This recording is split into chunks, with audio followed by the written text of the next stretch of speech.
Hello students, this is your coach Aditi and today we are going to talk about opening principles. So let's first understand why opening principles are very important in our chess career. Basically, opening principle give us the way how to open up our game, how to begin the chess game. You have seen when our board is on the reset mode, our pieces are basically sitting on its own particular squares. They contain certain powers, and their powers will be fully utilized when they are on the center of the board.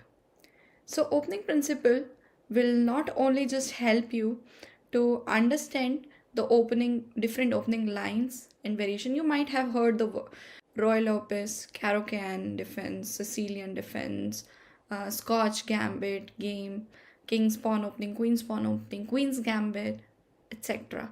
There are n number of openings in the market, and a lot of people play a lot of different openings, right? So how to deal with that, right? For that we have to prepare certain repertoire.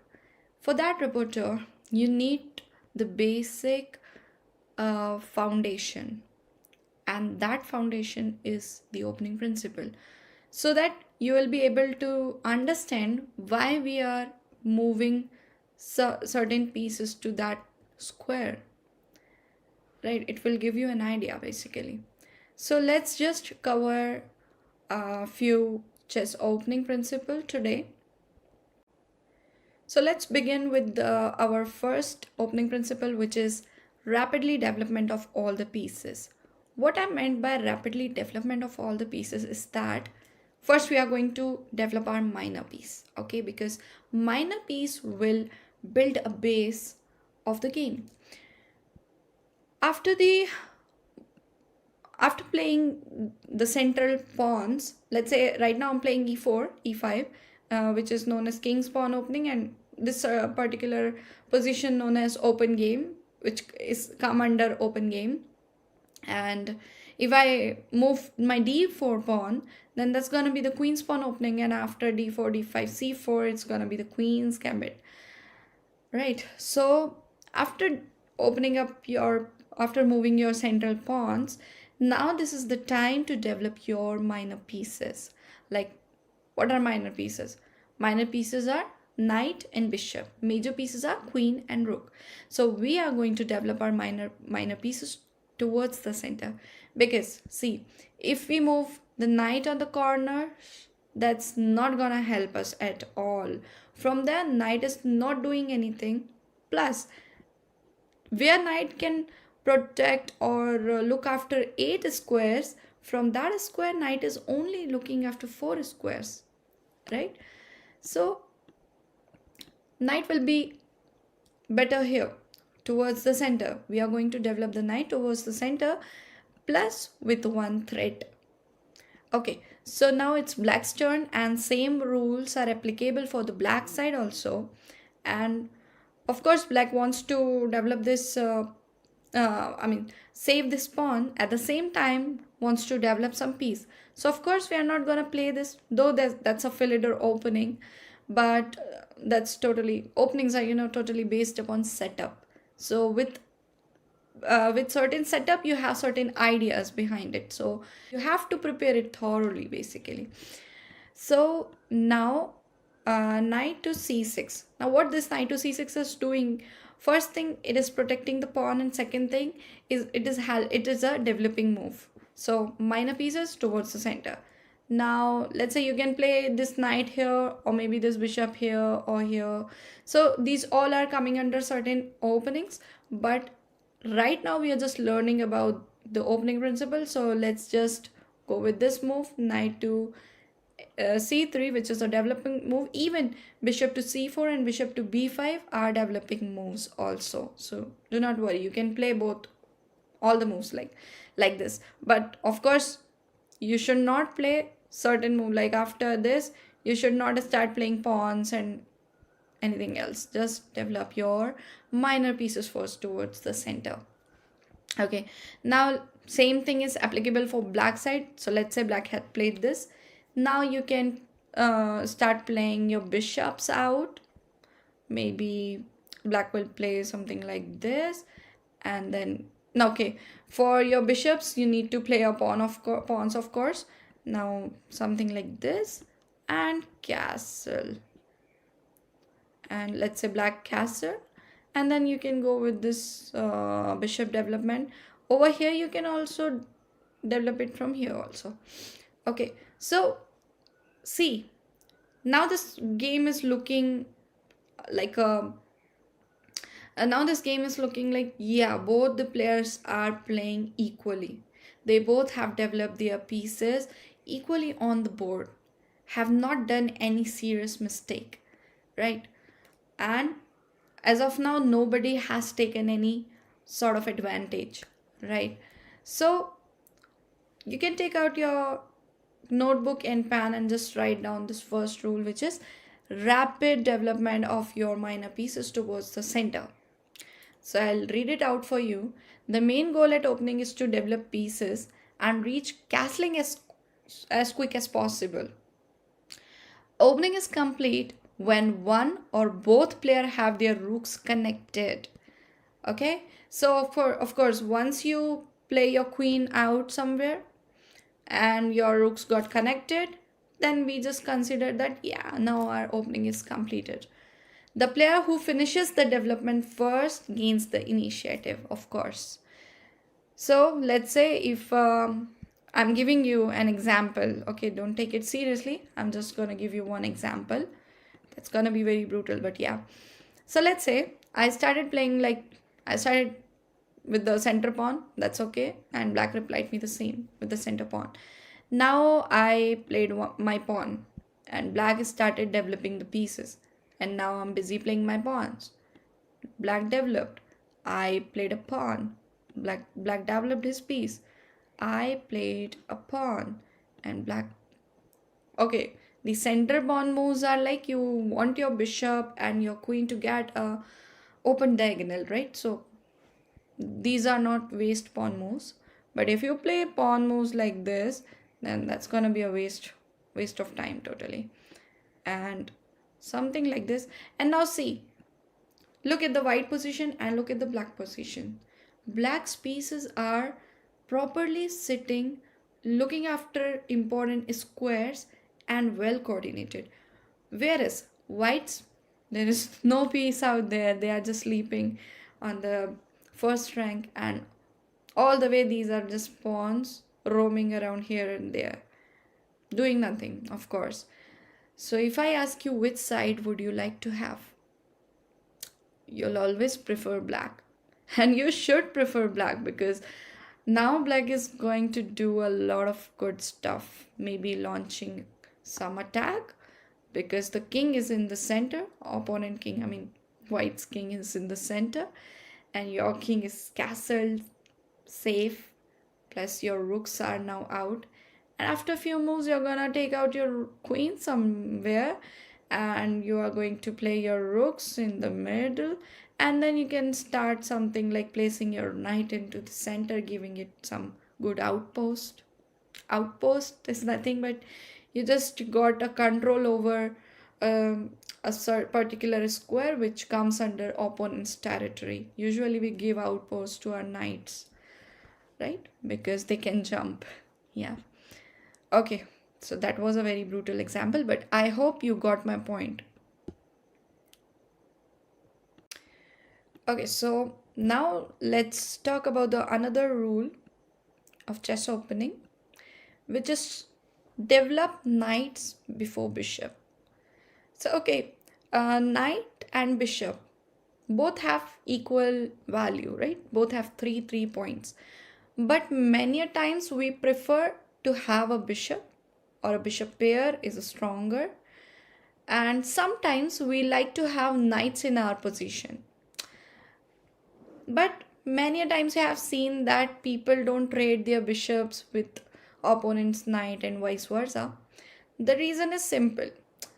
Bishop and knight both are having same value despite they cannot move similar. They have a very different way of moving, right? but still they have equal value. The reason is they have certain qualities, they have certain specialities in different sort of positions. So let's take an example. I'll give you a very weird example, but I hope you are going to get it what I'm saying. Let me clear the board. I'll This is a clear board right now, so I'll just place a bishop over here, and if I ask you how many moves does this bishop take to capture this pawn which is sitting on b7, you'll say only one move, and that is correct.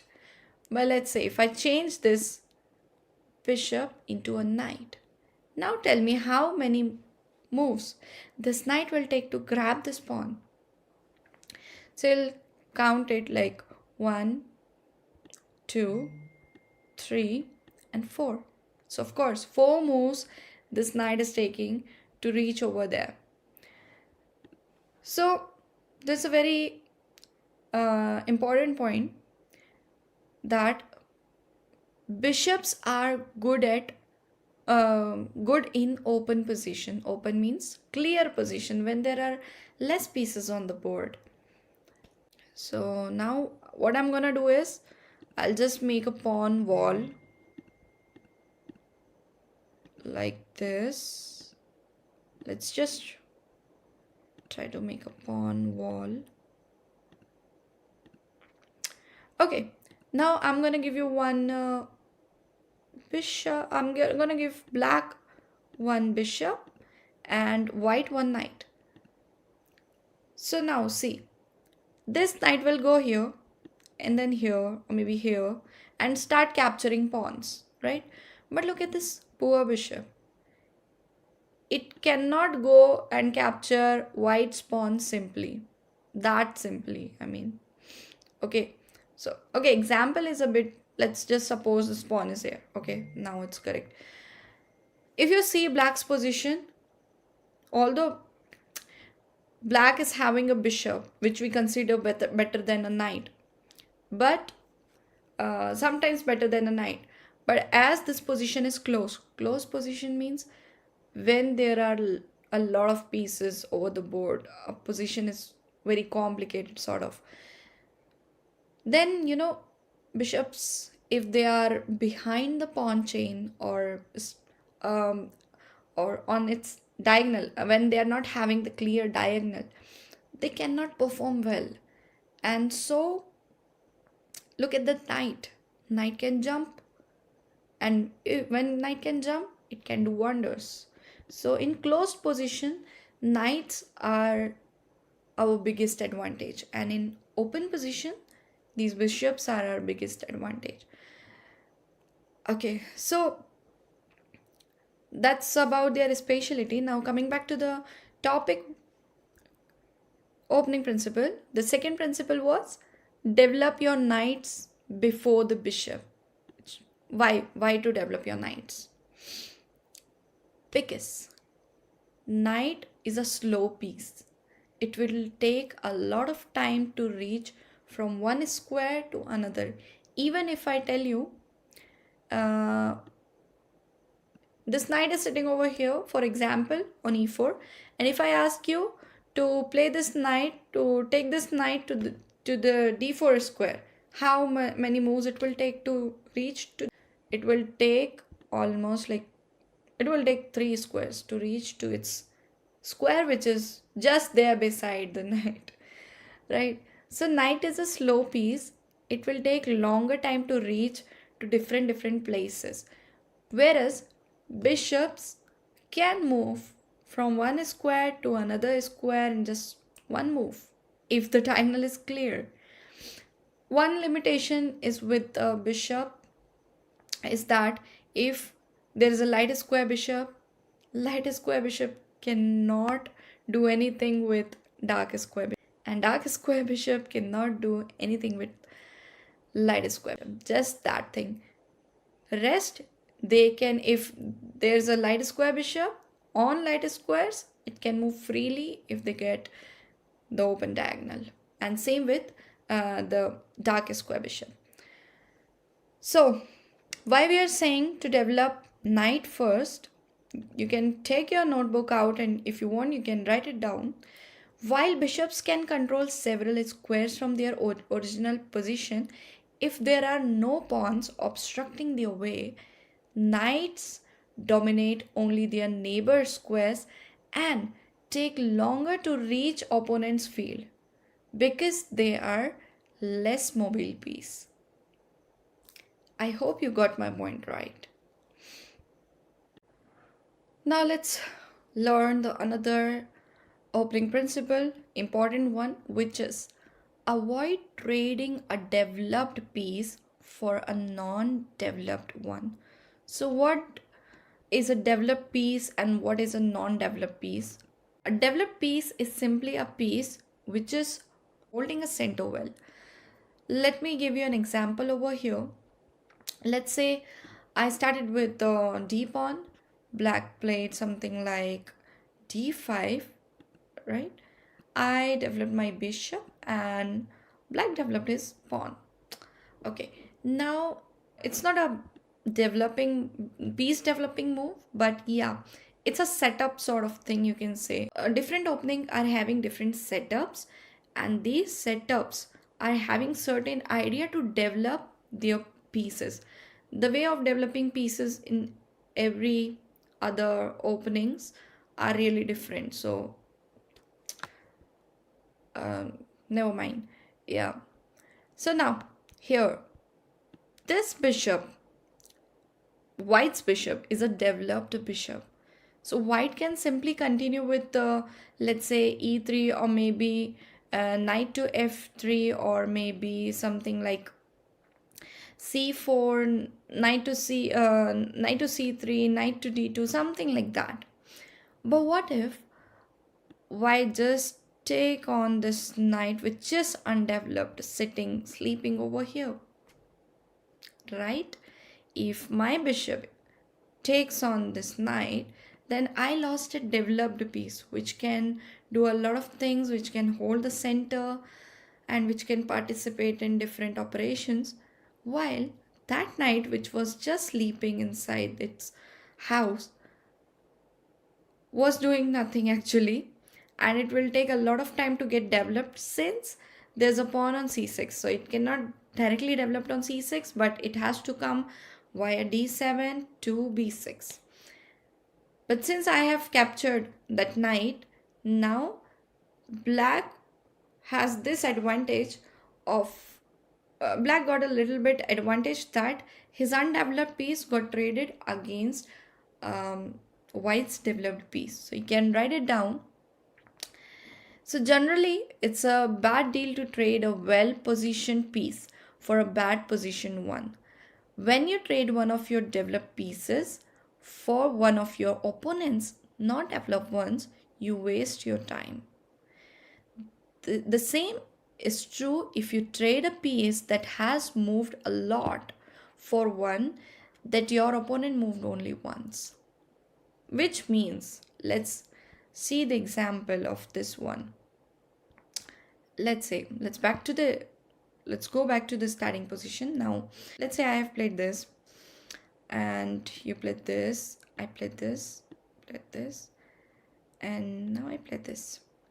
Now let's suppose here you can capture my knight or play your knight somewhere like here or on b6. But let's say if you capture my knight, so see, your knight came here one move, your knight came here second move, and I just played my knight over here, and it is you who are going to take my knight. So your knight came here the third move. I played only one move with my knight and you played three moves with your knight, and you just traded off that piece who just played three moves with the piece which has played only one move. It's really not good. So you should not trade your piece which has moved a lot on the chessboard with the one who has not moved much.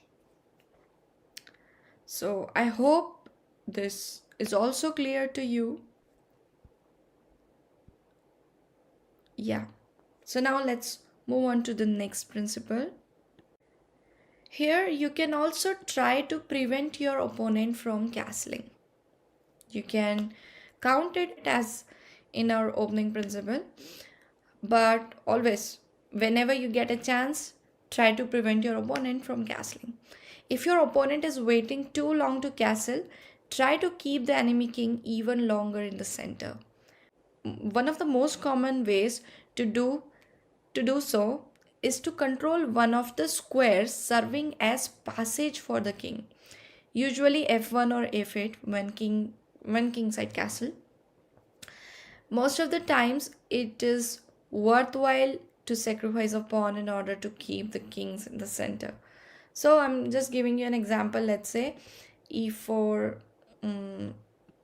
g6, knight came here, you played your knight, now bishop, you played your knight, now you play this pawn, capture, capture.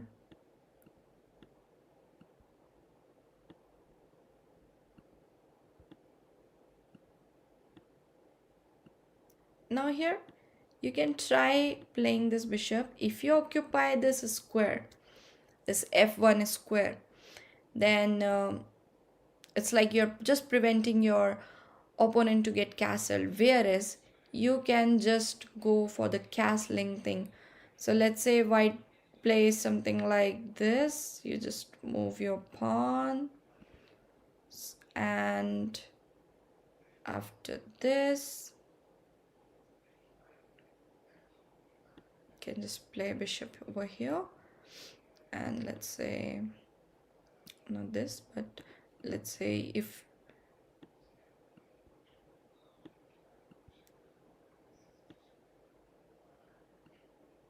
so, just capture, capture, and castle.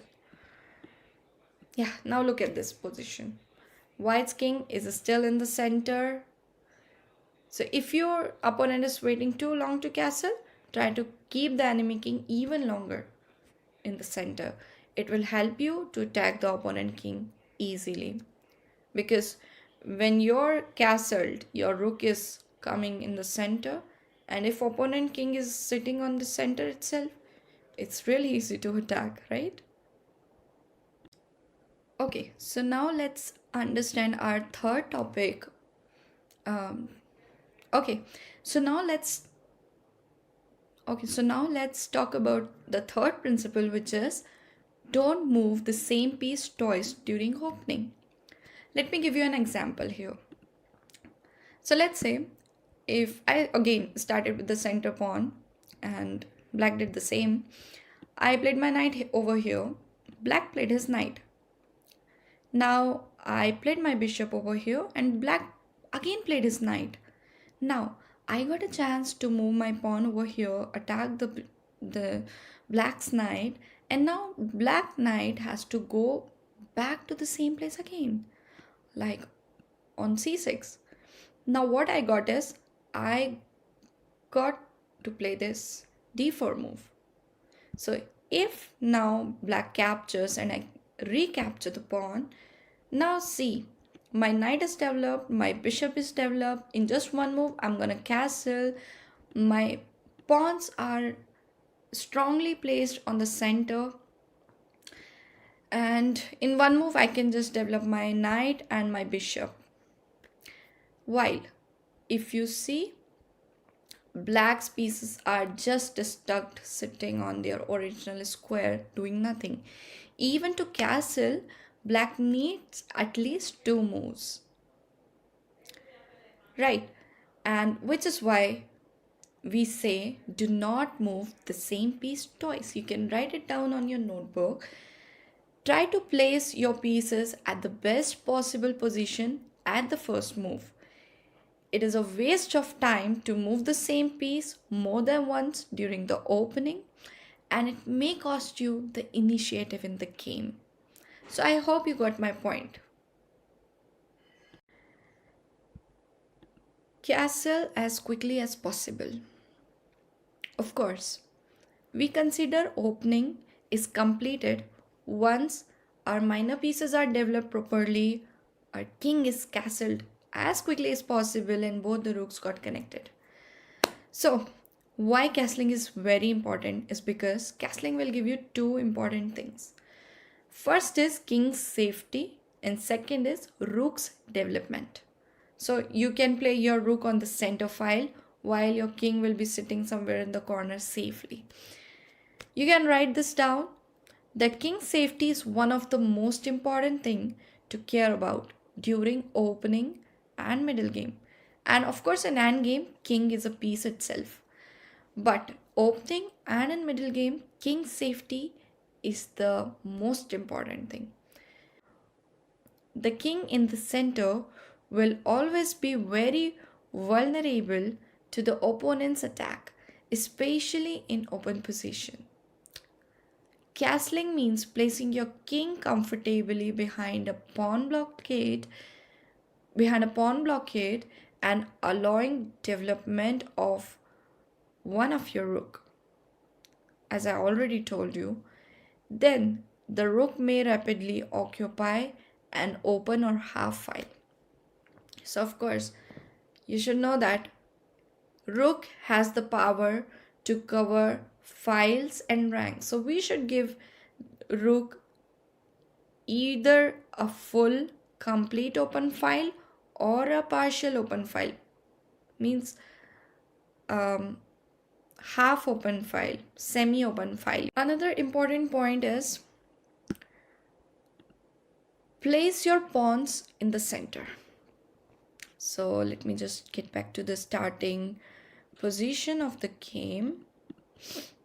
Now my suggestion for you is, let's say if you're an e4 player or even d4 player, whenever you encounter a defense like e6, d6 or c6, always go for both the pawns on the center line. So let's say if this e6 means it's a French defense, you can always play this d4 move, because these two pawns are not only controlling the center but also opened up your bishop's diagonal, both the bishop's diagonal, plus will give you space, right? So always prepare the line where you can play e4 d4 one after another when black plays certain defense like f6, sorry, not f6, e6, d6 or c6.